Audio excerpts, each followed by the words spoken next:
No one can freely enter or exit the Opera House at the moment. If you wish to leave, you must register your identity with us first. No, we're not leaving. We're representing Linny and Lynette as attorneys, so we're investigating the case. Were you always guarding this entrance? Yes. After the Chief Justice gave the order, everyone coming in or out must undergo a strict inspection. So, the missing girl couldn't have left from here. At least, not from that point on. I doubt there was much opportunity then, either. How can you be so sure,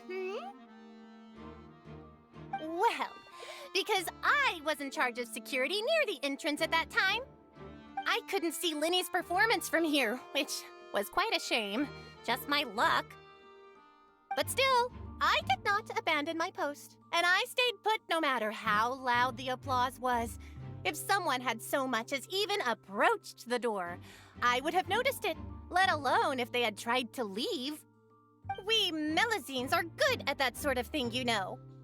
So, it's safe to say the girl couldn't have left through here. All right, thank you for your help. This will be useful info.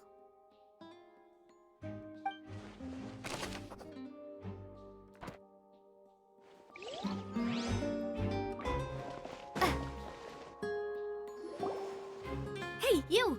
Yes, both of you! Over here! I've been keeping an eye on you for a while now. Huh? You mean us? That's right. If I'm not mistaken, you're also among those who wish to cut down the thorns and pursue the truth. No? And by the looks of it, you're not from Fontaine.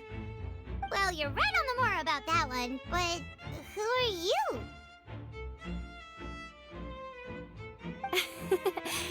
Have you never heard of the Spina di Rosula? From mediating disputes and providing protection to solving conundrums, you name it, Spina di Rosula does it. And I, Navia, have the honor of being its renowned president. Though those who play by our rules call me boss. I'm Silver, her attendant. Pleased to meet you. And I'm Melus. Demoiselle's various daily needs and affairs are under my purview. Huh? Boss? Demoiselle? What gives with the names? Well, I am the second generation president. Melus and the others are still used to my previous title. My apologies, Demoiselle. Should you prefer, boss, I will endeavor to use that instead. No need. You don't have to call me boss. Just Navia is fine. Okay, if you say so. Not that we're members of Spina di Rosula anyway. All merely trifling details. Never mind. Now, back to the situation at hand. That's right. I've always kept an eye on the serial disappearance cases. My interest stems from a matter back from my father's time. Judging from the look of things, I find Linny an unlikely mastermind. Really? We think so too! That's why we're looking for clues now. But how did you come to that conclusion? Intuition, naturally. My unparalleled intuition. Farina sure was quick to point the finger at Linny without any decisive evidence whatsoever, wasn't she? But that's not uncommon for her. If you remember, the Justice had to interrupt her and ask if she was pressing charges just to keep her from getting carried away. Anyway, a trial begins the moment someone levels charges. And, of course, there was no way Farina was going to back down in that situation. Sounds more like you just don't trust the Hydro Archon. Well, what's your opinion? I must admit that she can be interesting at times, but liking her doesn't mean that I'll blindly agree with her. All right, I've answered your question. Now, it's time you answer mine. Wait a minute, did that answer count? Well, I say it does. But don't worry, you won't hear any pointless questions from me. In your your opinion, do you think it's right to treat a trial like it's an opera? Well? And why would that be? See, Silver and Maloose? I told you they'd be different.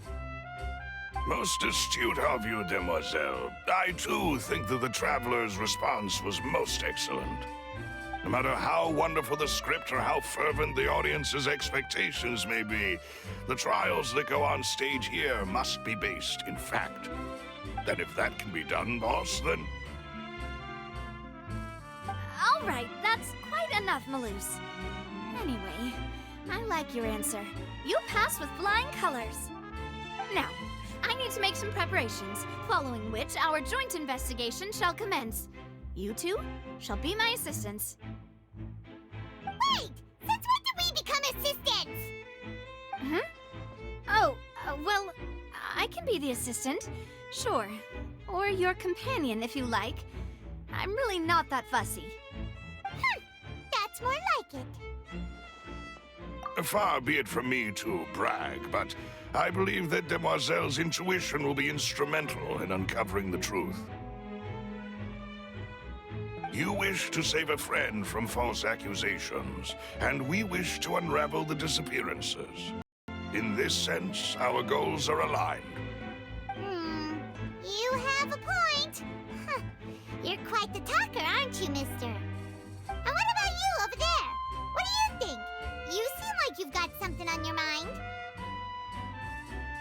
I have nothing to add. Oh, alrighty then. We'll be making some preparations first. Just be sure to let us know if they start revealing Linny's tricks.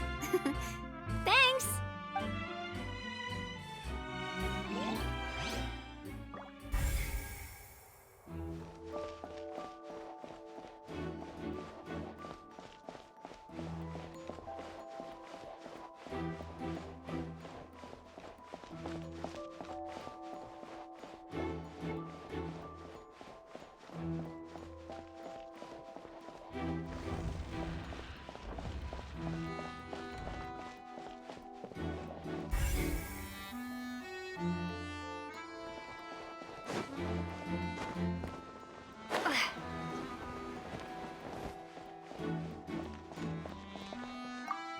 Lenny's still talking to the guards.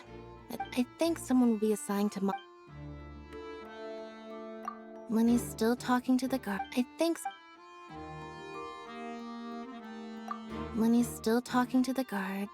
I think so.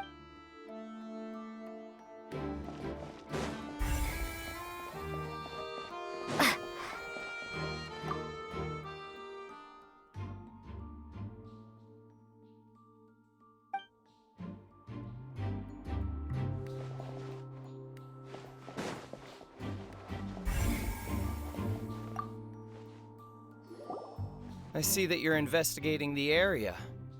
Well, it just so happens that I'm interested too. If you find any new and interesting leads, be sure to share them with me, all right? We don't have too many thoughts yet.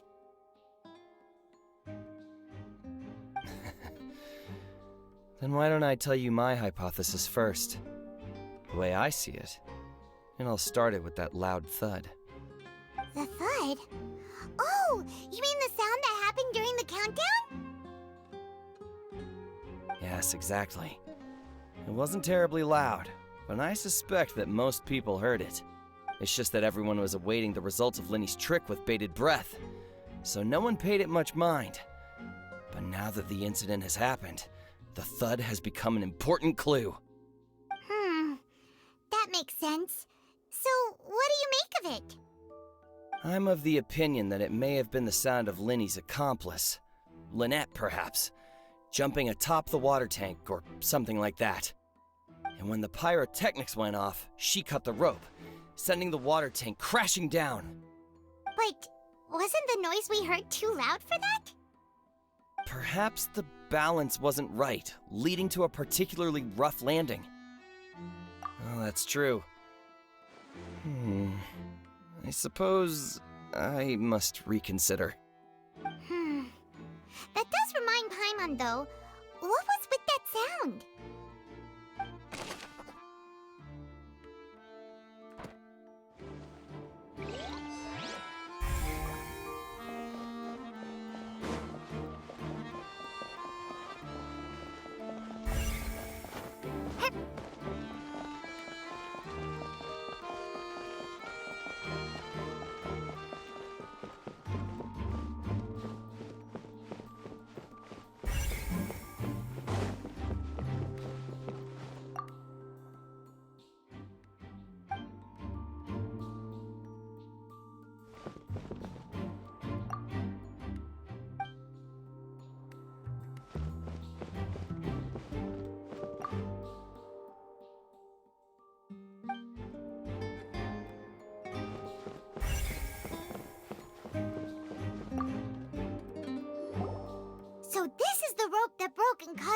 tank to fall.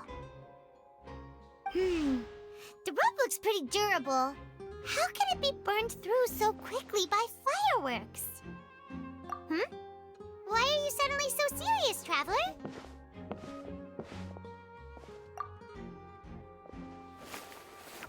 Whoa!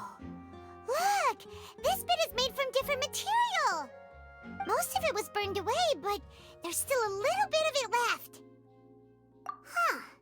So if a rope meant to hold something was made with that kind of material in it, then that means... Wait! Paimon should write all this down! Let's take notes!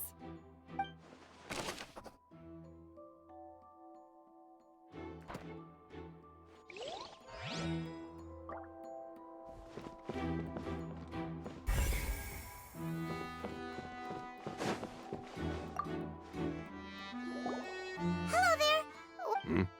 Oh, this location has also been cordoned off because the Magic Troop members are currently considered prime suspects.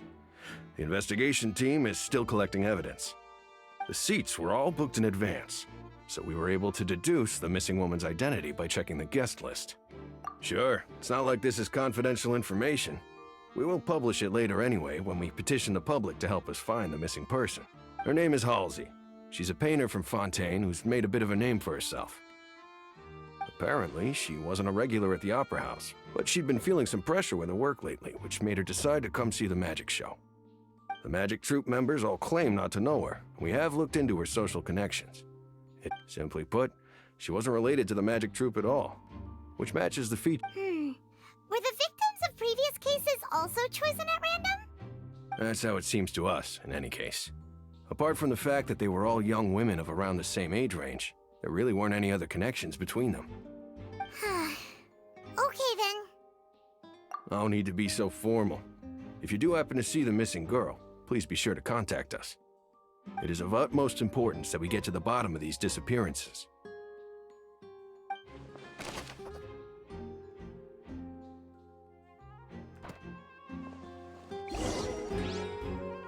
We've checked everything of note here at the performance venue. Paimon wonders how Linny's discussion with the guards is going. Let's go see, shall we? Ooh, things are getting interesting, huh? We're about to see how magic is made. Understood. Then I will be going with you. Just so you're aware, I will be monitoring your actions and making notes as necessary. Very good. Thanks for being so agreeable. I'd pull a rose out of my hat as a gift for you if I could. You may spare the pleasantries. I'm just doing my job. You've arrived. Who's this? Me? I'm Spina di Rosula's guardian angel. If you've got a problem, I've got the firepower.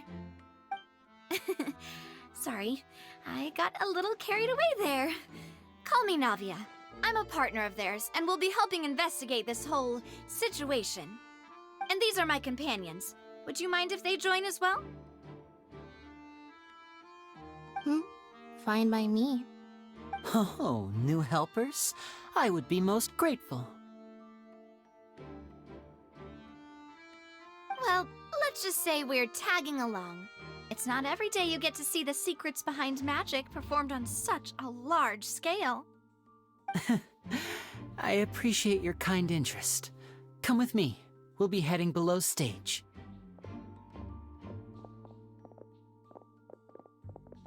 Huh?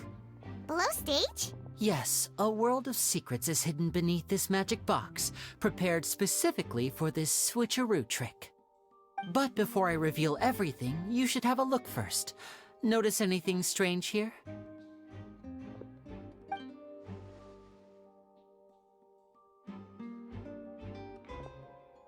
I'm not trying to be dramatic. Remembering the details of a trick will help you understand the methods used to perform it more easily. Huh.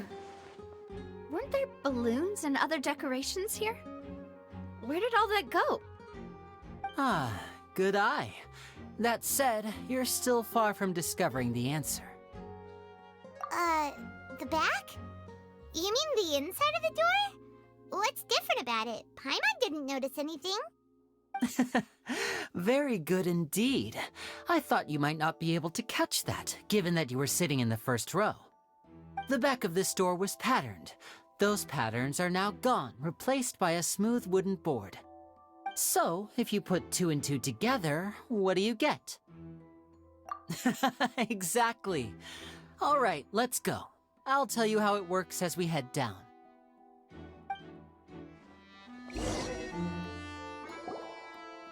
Oh, so there was a passageway under the magic box! I knew you'd figure out most of it as soon as you saw this place. The 2 magic boxes are positioned right above the 2 entrances of the tunnel. See this flatbed trolley? The box with the lucky audience member in it would be shuttled over to the other side using the trolley. This trolley can raise and lower and even rotate, ensuring that the box will face in the right direction. I see. So that's the purpose of the box inside another box. Precisely. The inner box would descend after the audience member was put inside and be moved along the trolley. So that's how you did it! Once the box was lowered, the trolley would store some energy through this device here, with which it would complete the rest of the steps. The audience member would only be able to feel some slight movements in the dark, and by the time she walked out, she would already be back on stage. Right! You were talking that whole time, and you even came out for a moment near the end! Ah, yes. A phonograph operated by Lynette was used to achieve that effect. My assistant and I had already scripted our conversation beforehand. When the countdown began. And what about Lynette? Where was she? I was in the mezzanine space in the back of the box. Oh, interesting! That's how we were able to coordinate Linny's lines with the assistant.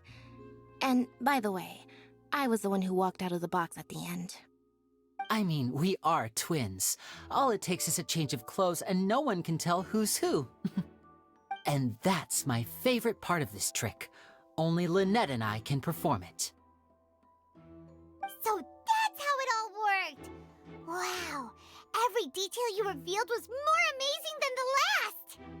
Lynette would briefly walk out of the box and then go back in, jumping into the tunnel and escaping before the... And then I walk out of the other box in the audience area, and the trick would be complete.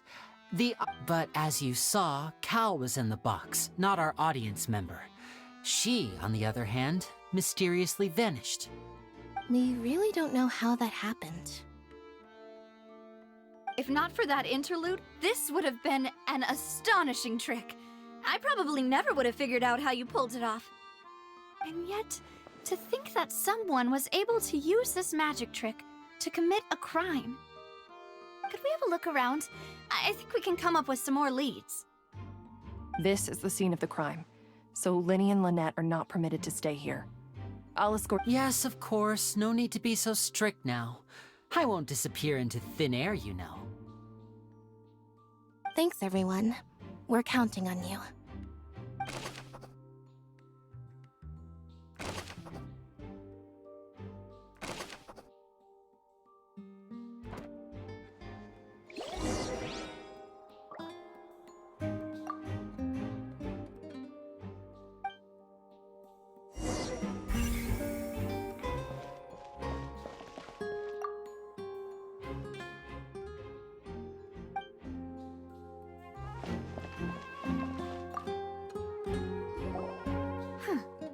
What's this? Looks like a hook tied to the end of a rope.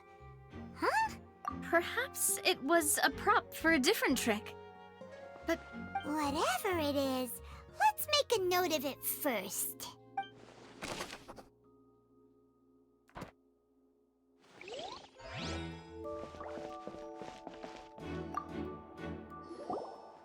The floor is wet. Please be careful not to slip. Speaking of which, why? Oh, Paimon knows! It's one of those tricks where you pour water into a jug and then flip the jug over only for the water to disappear. And here's a broken vase. Huh. That can't be. The trolley moves along tracks from start to finish. Let's note this down too and think about it later.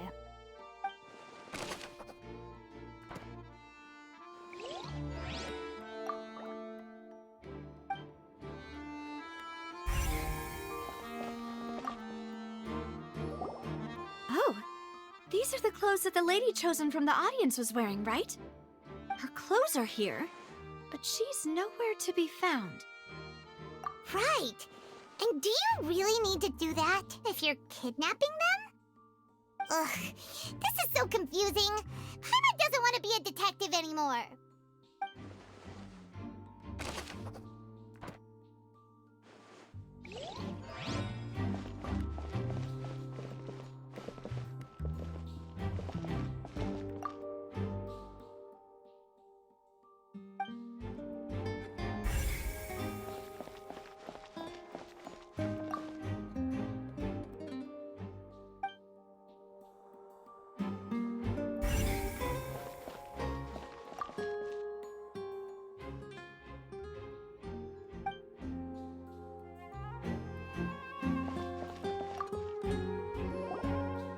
What is this place? It seems someone could fit through here. Huh. Could this have been the suspect's escape route? Alone, perhaps.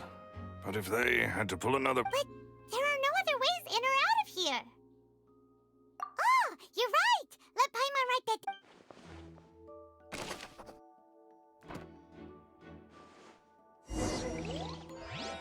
Seems we're just about done investigating down here. Yes. Let's head back up.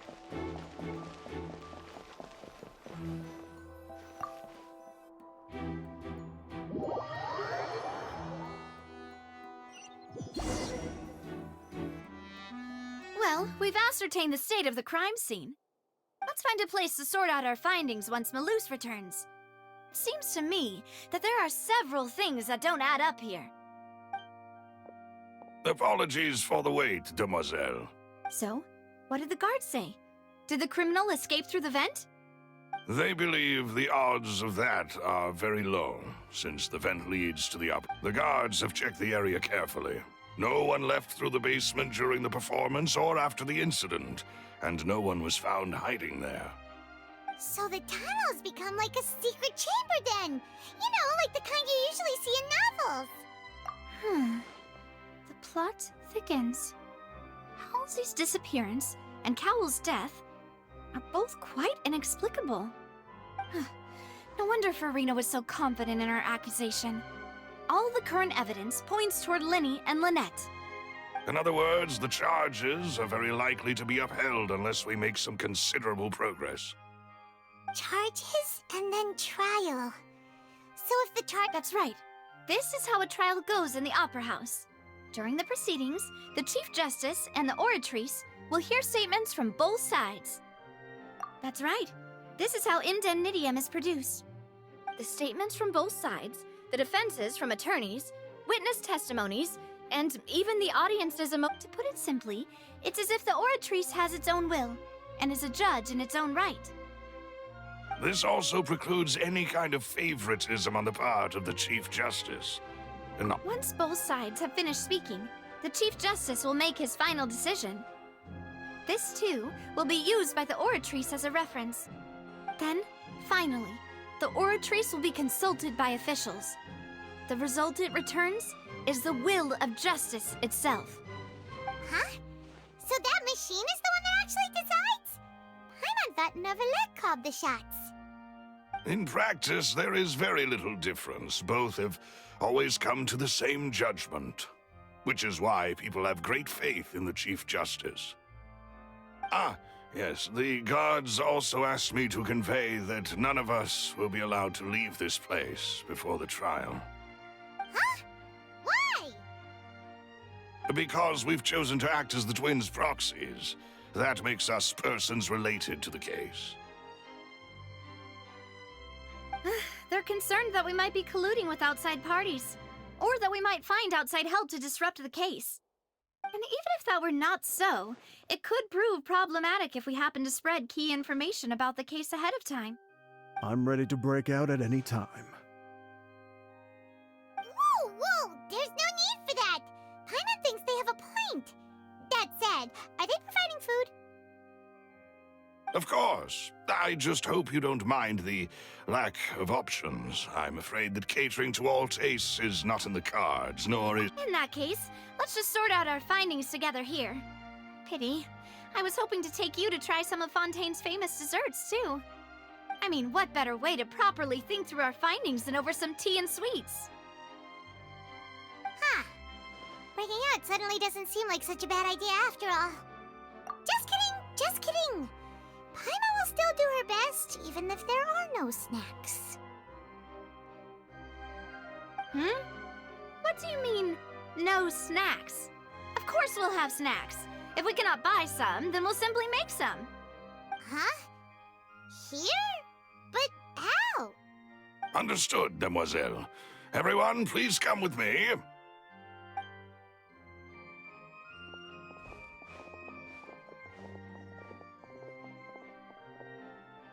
Wait, you're carrying a portable stove with you? Yes, I must be prepared to meet the demoiselle's baking needs whenever the fancy strikes her. I have eggs, sugar, and almonds at the ready. Good work, you two. Then I'll get to it. Please sit tight for a moment. You'll get to taste my awesome snacks soon enough. These three are quite the interesting group.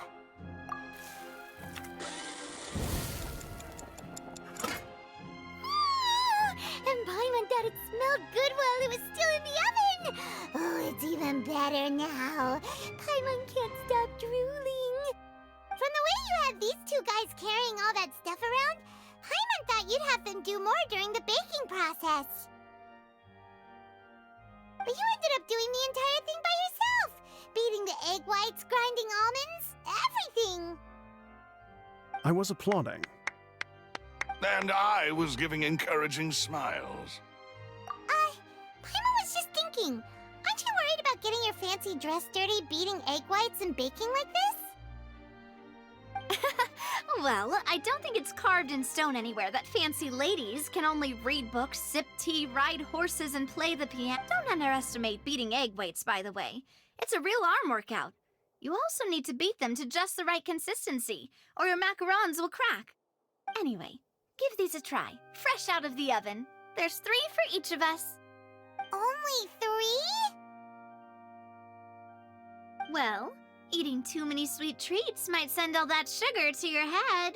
You wouldn't be able to think clearly about the case on a sugar rush, would you? Tea is ready to be served as well. This is Demoiselle's favorite, strong black tea with a floral fragrance that clears the mind and lifts the spirit. No need for concern. I'm merely doing as I should.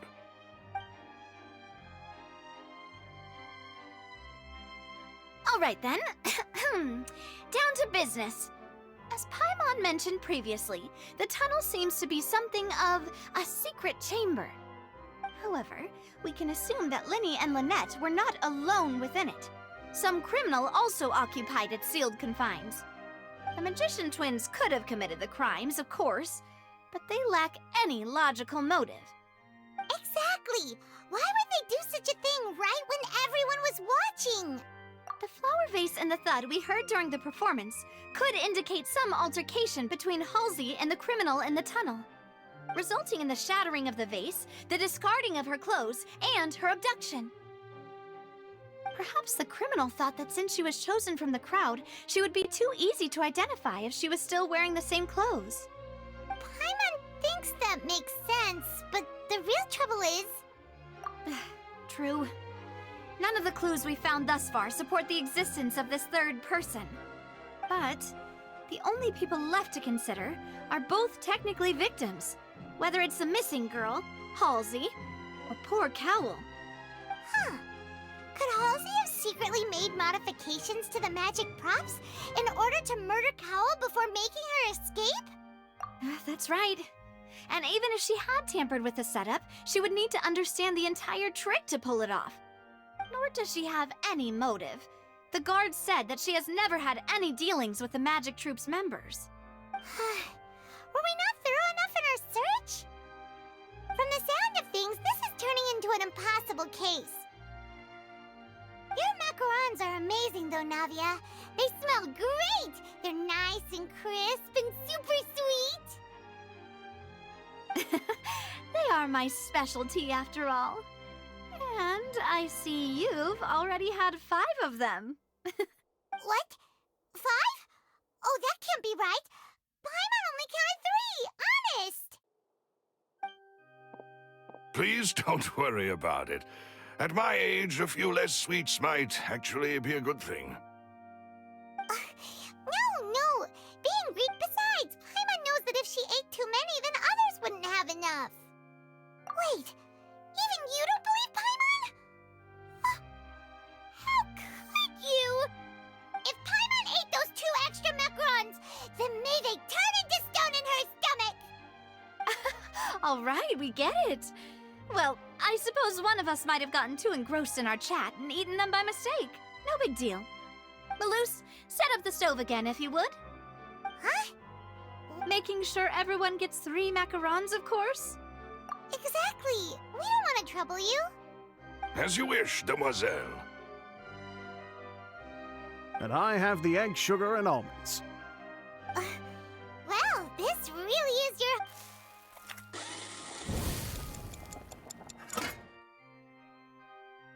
Well, that's it for snack time. I'm going to have another look around the area. I don't know what we're looking for yet, but we've still got some time. As attorneys, I suggest the 2 of you think the case over again. It would be awkward if you got all tongue-tied on stage during the trial. All right, thanks for your help, and for the snacks. It was nothing. A small task for the Spina di Rosula. Silver, Maloose, it's time to go. I'll be back if I find anything new.